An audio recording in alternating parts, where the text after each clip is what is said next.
మావాడు ఒకడు ప్రార్థన స్టార్ట్ చేస్తాడు. ఎక్కడ స్టార్ట్ చేస్తాడంటే ఫస్ట్ అక్కడ ఐక్యరాజ్య సమితిలో స్టార్ట్ చేస్తాడు.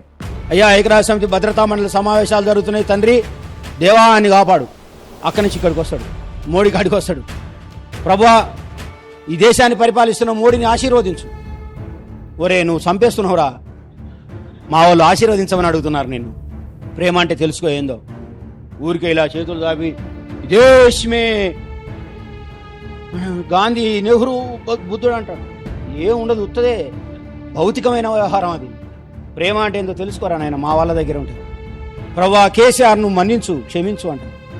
కేసీఆర్ను ఆశీర్వదించు అంటాడు. పాలకుడు వాడు మాకంటారు. ఎమ్మెల్యేను దీవించు అంటారు. సర్పంచ్ కాడి దగ్గరికి వస్తుంది. ఎక్కడి నుంచి ఎక్కడి దాకా ఈ దేశ క్షేమం కోరుకుంటారు మా వాళ్ళు.